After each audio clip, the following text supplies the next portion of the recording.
Right, so these are the metal sheets. I'm going to show you in a minute how to cut the angle, but whilst we're out here, I'm going to show you what our angle is. So we've got a 32mm, so rather than cut to nothing, I put 32mm there, and I put 64mm over there, rather than cut it to nothing. And we've had these sheets made longer than what we actually need, so we can cut them down. So I'm just going to sit my level on there, and get it approximately where I need. Now, you can be dead precise with this, or you can be a bit approximate like I'm going to be in a minute, and I'll explain why.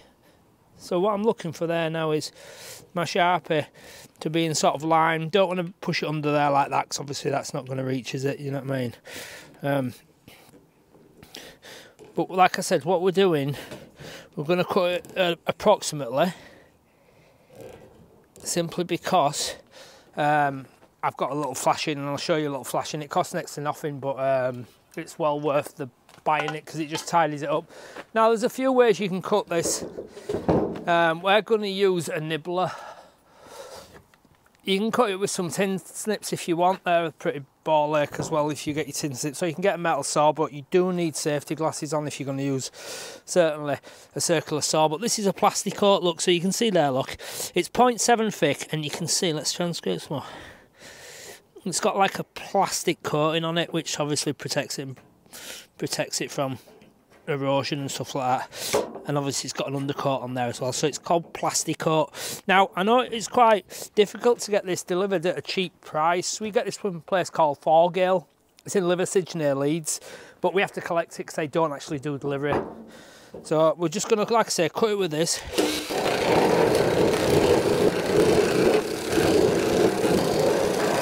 Right, so that's my angle there, look. So we've got 32mm, and like I said, I put 32 there, 64 there, because I didn't want to run it to nothing. How did we determine our angle? Right, it's quite simple. What we did is we went on the side of the building. So if you imagine the side of the building, the roof's like that. We levelled a line across.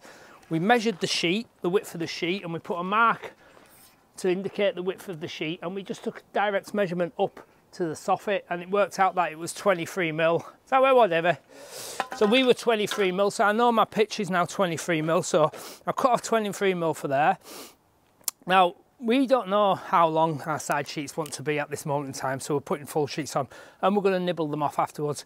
But if you'd already decided your sheets, let's say you start at one side of your building, you can measure up and then just deduct 32 each time you go along, so you only have to cut the sheet once. So you get your sheet, and let's say your sheet needs to be this high, 32 line across there, yeah, and then take that off. But your pitch might be different to 32, I don't know. But if you bought a build pack, it will be, not 32, it's 23. Your pitch will be 23 if you've bought a build pack, because that's what it works out at. But this is the flashing that we're going to cover the top cut with. It's just basically, it's 30mm by 50mm. That part there will sit on top of the profile of the metal, and that part will drop down, and what I'll do is I'll push that up to the soffit. I'll show you going on, obviously. I'll push that up to the soffit and then rivet it to my metalwork, and that'll get rid of any nasty cut that you can see, or if you've not done it really well. You can see there, that's another flashing. That flashing there is 200 by 200. So what we did is we just rang them up, and we went, we'll have two 200 by 200s, we'll have a 30 by 50, and that should do us. If David just comes over here now, we'll talk about this cladding in a minute. Right, can you get in here, David? Yeah. So this originally was a 200 by 200, so didn't know what the deal was with this cladding, so we ordered a big one. And what I've done, we've ripped it down to 30mm there and fixed it to the battens. Now this cladding then will go on like that. It will then conceal that flashing. Can you see it, David? Yeah. And then there's an L-shape angle that goes on there that will cover that as well, and that'll tidy it up. So now what I'm left with now is a 200 strip of flashing there, which will enable me to start this sheet off any point I want, or finish it at any point I want, because what I've accounted for is the 200mm there. The high of the profile coming down will on the low, so wherever my end sheet finishes, it will finish somewhere on this profile rather than being on the high profile, and we're having to buy a bigger flashing. So what we've opted for, like I say, is a 200 by 200 wraparound flashing, which will probably come into play around on that corner, but we'll show you that. But you can see there, look, you can see Sharpie mark. I've ripped that down to 30mm. Again, circular saw, tin snips, or nibbler, but that'll look nice when that's finished on there. That's how we've done that. Right. The reason why I've not shown that cladding at the front is because this is predominantly for build packs. Now there's loads of different types of cladding and that will be your choice. It is impossible for me to show you how to install every single type of cladding because personal choice dictates that you might not like what I like. Right, these are resilient bars. They're part of a dry lining kit. Basically what we do, we used to use colour-coded screws before. They're chunky, they're not very nice looking. Sometimes the cap doesn't sit on correctly and stuff like that. So what we've opted for now is a dry lining resilient bar, yeah?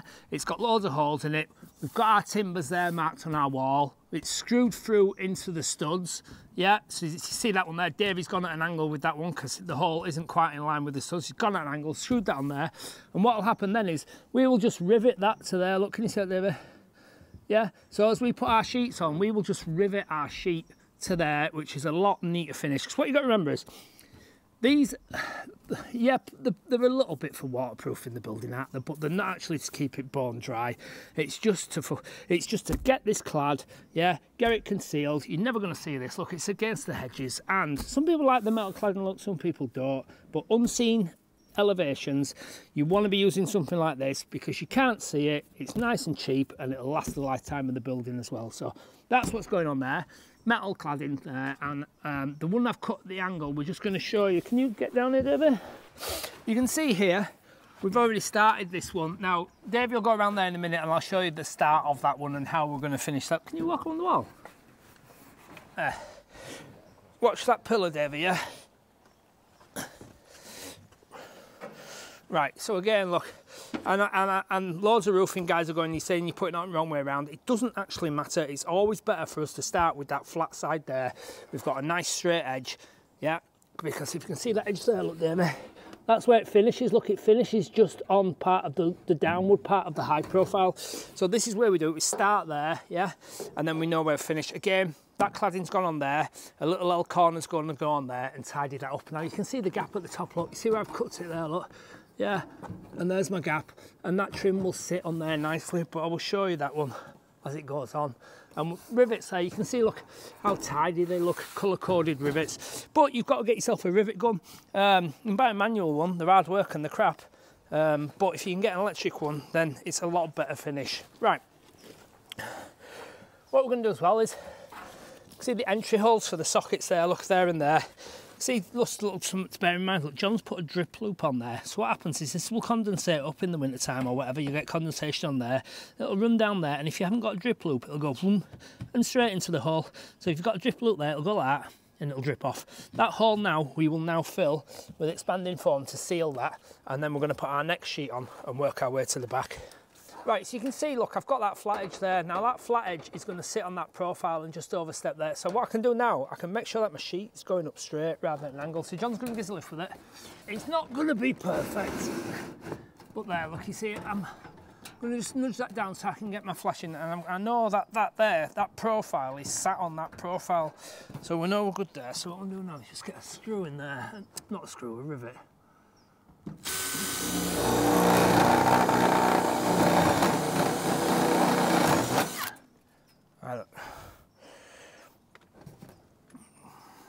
And once I've got one in, John can let go then, because that'll be enough to hold it.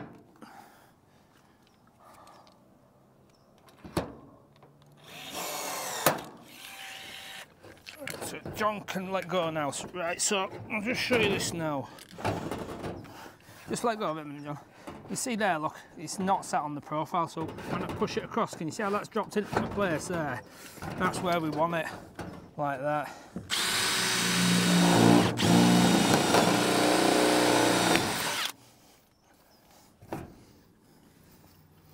Definitely a two-man job, unless you get yourself some props to hold it up.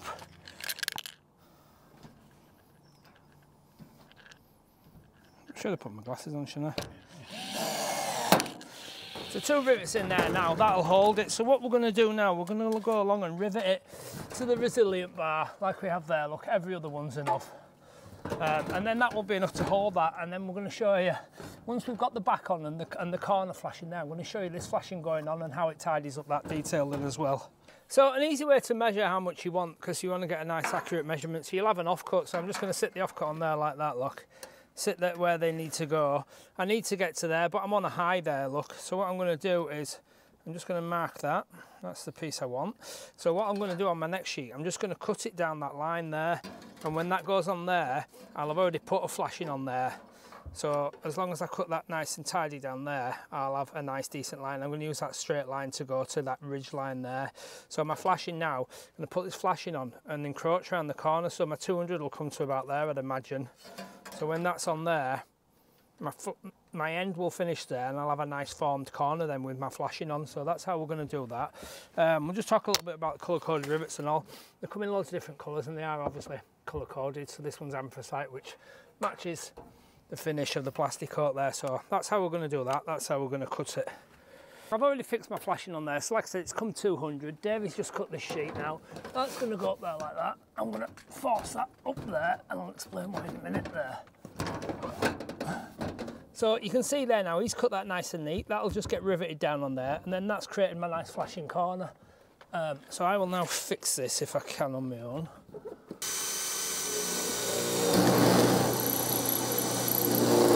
And of course, you need to remember where you put your cables, because you don't want to be drilling through your cables if you've gone outside like we always do.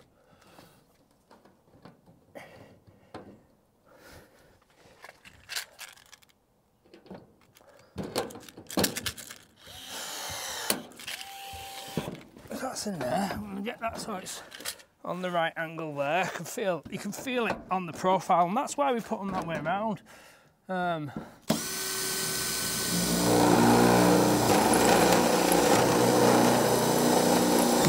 You can use stitching screws, which are designed for the roof material, but like I say, it's not actually.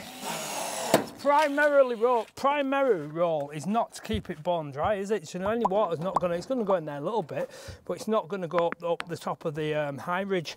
It's just going to go down. So we'll get that fixed back, and that's that side done, and I'll show you that flashing going on towards the end, because I just need to finish my plastic on the front first.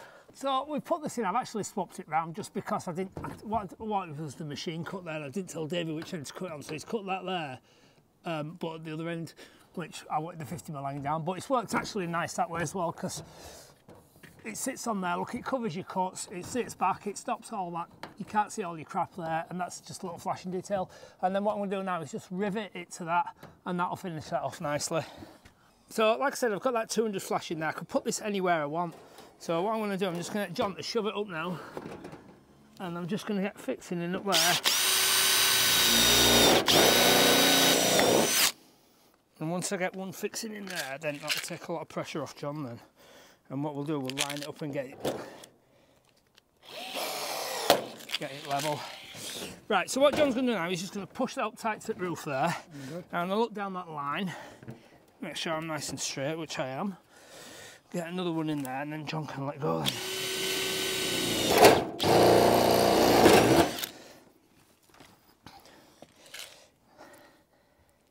And obviously your back sheets, right, John can let go now. Obviously your back sheets are all the same height because your back is level, whereas your sides aren't. So we're going to go along there now, get that riveted, and we'll work my way along till I meet that next flashing at the end of there. Right, we're going to show you briefly what's going on with this cladding then. It's a composite cladding. It's the slatted, it's all the fashion now, isn't it? Do you know what I mean? It's like a wood mixed with plastic kind of thing. So basically what we've done, we'll talk about this particular brand in a minute, but what we've done, we've double latted it so we've got airflow. Now I haven't bothered, right? And I know some of you are going to start getting upset about this. Where is it? There it is. I haven't bothered with the insect mesh simply because, right, we live in the UK. Right, if you look at this house, it's like 90, 100-year-old, right? There's holes in it everywhere, and she hasn't got an infestation of insects anywhere. I've been under the floor, and you know what I mean, there isn't. So you can use it if you want, £50 odd, stick it on, give you peace of mind, it'll stop insects going in. Right, we live in the UK, and they're not going to bury in and eat the building. Right, composite cladding, this particular brand, it's like it's badly thought out for some reason. There isn't enough detail on it. They haven't got any kind of flat board colour-coded to do the reveal. They've only got an end bead, a corner thing that's going to go on there, but we'll explain that in a minute, and a starter bead and a reverse bead. They don't have any profile to sit on the bottom. what it's telling you to do, the instructions actually tell you to single lat it, but then there is no airflow, but then it's saying to allow for airflow, but that, if you're going vertical, there is no airflow. So we've double latted this to give airflow, which will probably bloody null and void the warranty.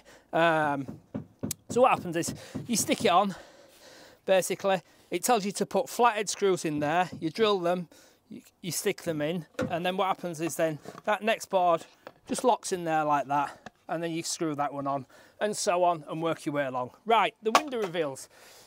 They haven't, like I said, they haven't got a colour-coded board, so the best we can do, I think, and it's going to look nice anyway, I've got some just plastic 10mm anthracite, because obviously the window's anthracite. I've done the reveals like that, and I'll show you them in a minute. If you just come around the side there, you'll see. I've infilled some timber in that. You can see where I've cross-battened it. Look, so I've gone vertical, then I've gone horizontal. So I've infilled that, and the reason why they're sticking out is because that's sticking back a little bit. But what I've done then, they're dead in line with the window. So I've got this board. Now it's got curved edge on it, yeah, and it's got a relatively flat edge. Now I'm putting the flat square edge to the building side. So what will happen is that will go in there like that, yeah. It will then pin to them, and the way I'm going to pin that is exactly the same as you see me do with the roof. I'm going to get myself a poly top pin. I'm going to take the poly top off it, like so, and then I've got just a little flat stainless steel pin, and what I'm going to do, I'm going to pin through there. So when I pin through there, like that, obviously I see that, but when that goes on there, it will cover the nail. So what we'll have then, we'll have a nice reveal, yeah, which matches the colour of that. It'll want a line of silicone down there and across there. And then what we're going to do, we're going to put these on tomorrow when I've got them, because I haven't got them at the moment. But we're going to have to mitre them. And of course, I am concerned that what's going to happen then is, what am I concerned about, Dave? I can't remember. Yes, I am concerned about the mitre opening. Now you see how I put that nail in, look there, look, yeah? And it looks like it's way in the middle of the bloody board, doesn't it? Can you see it, Dave? And I've just put another one in here now. Let me see if I can see where there we go. And then when that goes on there, that will be clean like that. That will go over there, conceal the nails. Yeah, no problem. And that'll give you your reveal. Like I said, it's not a very well thought out system that they're actually selling here, and I feel that reading the instructions, they're going to leave themselves liable to a lot of claims, because they're telling you not to, they're showing you, there's actually a bloke that's done it in there, and he's not cross-battened it, but they're telling you to leave airflow, which you can't unless you cross-batten it, if you're fitting it vertically anyway, that's for sure. So we'll see what happens, but like I said, it's nice, it looks tidy, and it will last for a long time. Now, the benefit of composite cladding is this garden room will remain this colour for the duration of its life. It does actually say that it will lose 10% of its colour over its lifetime, yeah, which at the end of the day is not a bad thing. Now, this particular cladding cost 50% less than real cedar, which is a massive saving whichever way you look at it, isn't it, yeah? 50% less is huge. So they're going to go on there. Another thing they haven't thought about either, and I don't know why, because they made themselves a load more money, is colour-coded screws. If you look in the instruction booklet, you can just see the colour-coded screws. Now, these are the ones I've ordered, dark brown, best colour I can get to match it. But what's going to happen is, that's going to sit on there like that, yeah? And then that colour-coded screw is going to sit on there, and we might just put 4 in there. What I'm thinking of doing about the windows, though, and I'm not sure yet, is possibly CT1 in to the front of them. But that mitre there, when I put that mitre on there, it's going to want to open up now. There's quite a thick section of plastic. Will it super glue together, magic mitre? I don't know. But anyway, that will go around there like that. It'll mitre around there. It'll go, see, top's exactly the same, look, yeah? Yeah, exactly the same along there, look. Colour-coded screws, damaged window frame, there, and they will all get concealed by that, and it'll look nice and it'll look finished. They're not quite the same colour, but not bad, are they? Oh, David, they're not bad, yeah.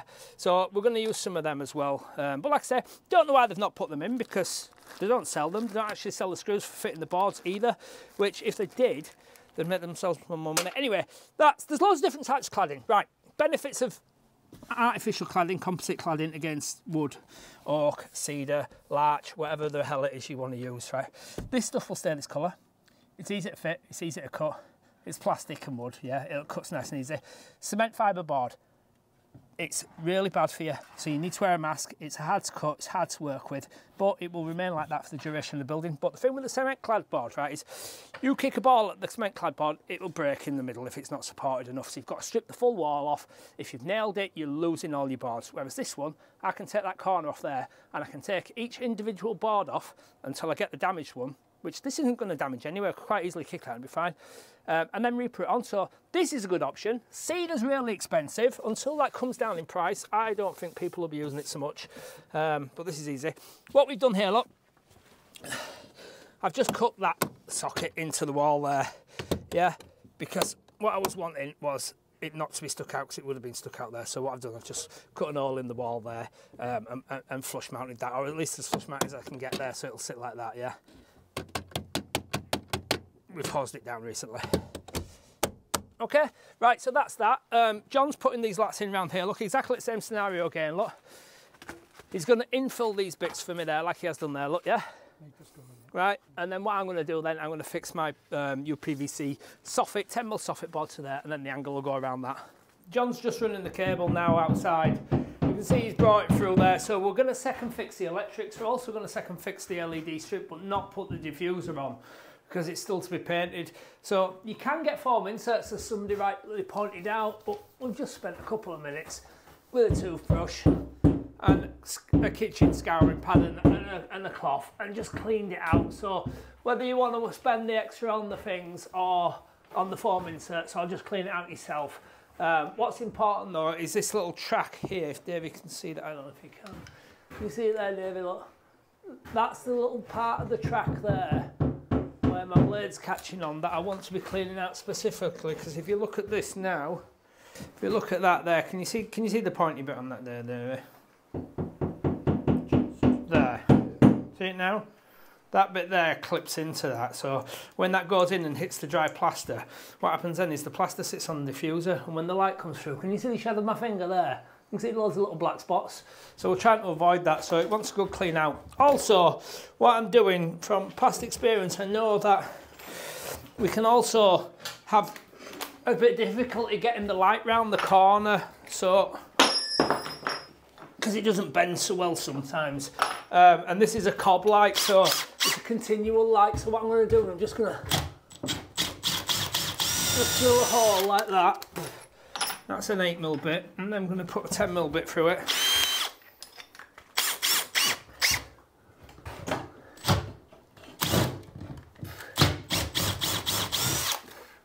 And just what I should be able to do now is just force the LED up there, and it's got somewhere for the bend to go, so that we've got a continual bend all the way around there. Now what I'll do then is just make sure that all that crap's out of there, because again, we don't want anything on the diffuser, so that just needs to be dry. Now I don't know how dry it is. I'll get a bit of kitchen roll, stick it up there and just dry the top of that out, because that sticky back tape you want to stick properly to that. But we're going to show you that getting connected and getting fixed as well. Yeah, Cable Smith on YouTube, he's telling me about, you can get, that's not plugged in, is it, John? No. He was telling me about you can get a transformer that sits on the DIN bar, and he did actually show me a diagram. So for Cable Smith there, that's the actual cob we're using. It's 9 watts per metre, it's 10 metre strip. There's probably about 7 metres on this particular strip going in, and it's 24 volt. Now, the electrical wholesaler says you couldn't get one for this to go on there, but you're telling me you can, which I believe you, to be fair. So, but it's too late now anyway, so what we're going to do, we're just going to drop that in there like that. Yeah, that goes in there like that, and then that cable there is for the transformer, for the switch for that. That will then drop behind there, and then what I will do then is, oh, what's that one? That's me old one off the transformer. We'll drop that in there, and then what I'll do then is I will leave a little note in the consumer unit and one in the light switch box, just to tell an electrician in the future that the transformer is down behind there. So that's that basically. Right, so we're almost coming to the end of here now. You've seen us do the base, seen us do the walls, seen us do the roof, seen us do the sofas and fascias. Everything's in the build pack. over £6,000 now. It would cost you near 20. Tomorrow, hopefully, I'll give you a breakdown on cladding costs, metal costs. If you're coming here, Davey, John's give this. Have you had 2 coats on ceiling, John? Yeah. He's given a water coat, which is water and emulsion mixed together, which you want to put on new plaster. What percentage water, John, was it? He uses about 20 to 25, 30% of water. He gives that a base coat, so you can see he's had a base coat of mist coat. A mist coat, M-I-S-T coat on the wall. He's had 2 on the ceiling? Yeah. And he's put 2 coats on the ceiling. It's still a bit soft and damp. When we've been cleaning out this track, you can see I've caught my fingernail on it and scratched some paint off. So you touch that in tomorrow. That's going to be a feature wall. If that's dry tomorrow, whether or not it will be, I don't know. He's then going to put on... It's called setting plaster. Now, I don't know what your opinion of that is, but I know what my opinion of it is. It's exactly that colour. So whether or not you want to buy Farrow & Ball setting plaster is up to you.